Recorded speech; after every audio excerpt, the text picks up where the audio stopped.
Et coucou, et on se retrouve aujourd'hui pour des nouveaux doodles, et là je vais vous apprendre à réaliser des doodles Halloween.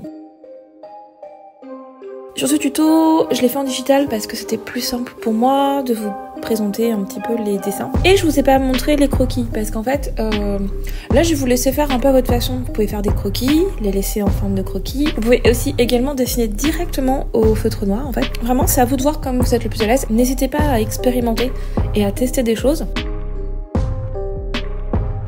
Là, ce que je suis en train de faire, c'est ma façon de faire, c'est que j'ai pris une broche en fait un peu épaisse, donc c'est comme si je prenais un feutre assez épais, et du coup je fais tous mes contours en fait principaux.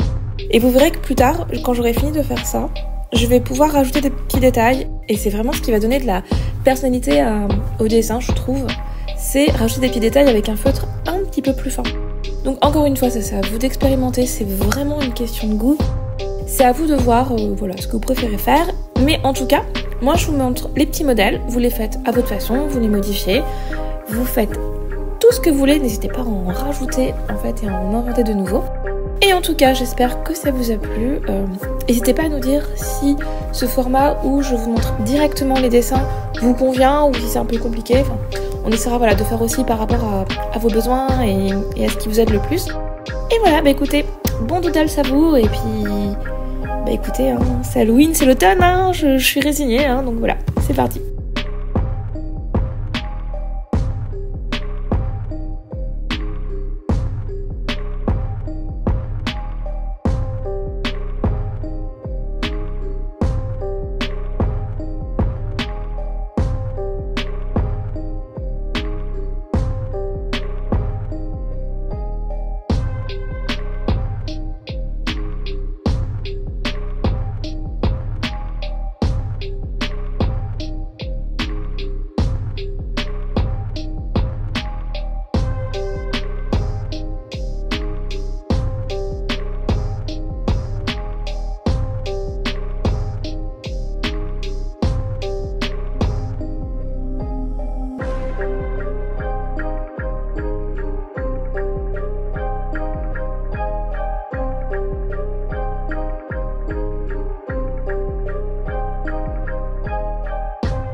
Allez, let's go!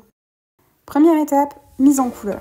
Je vous montre seulement la base au feutre à alcool que j'ai faite, mais j'ai aussi ombré au poly plus tard. Et j'ai terminé avec des petites finitions au Morandi et au Jelly Roll.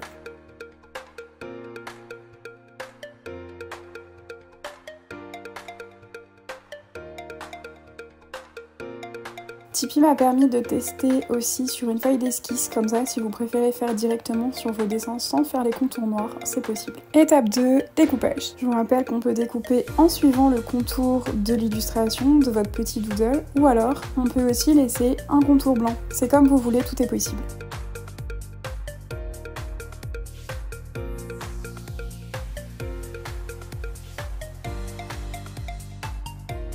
Ici sans les contours blancs.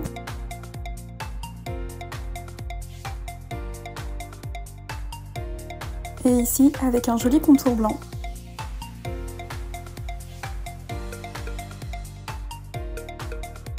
C'est bon, maintenant tous nos doodles sont découpés. Contrairement à la dernière fois, on va pas prendre une feuille sulfurisée entière, on va la couper en deux.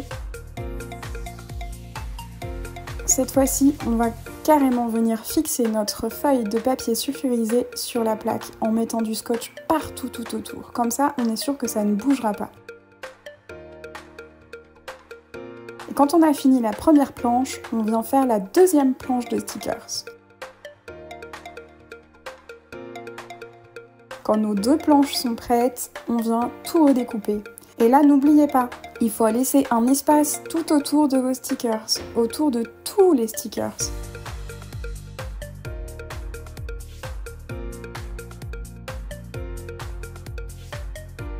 Meilleure étape, c'est le moment du test, c'est le moment où on voit si on a foiré notre truc ou pas.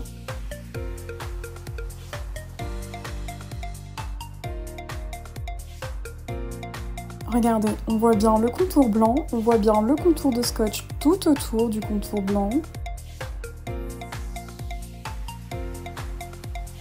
Sur celui-ci, on voit bien qu'il n'y a pas de contour blanc, mais on voit bien le contour de scotch tout autour de l'illustration.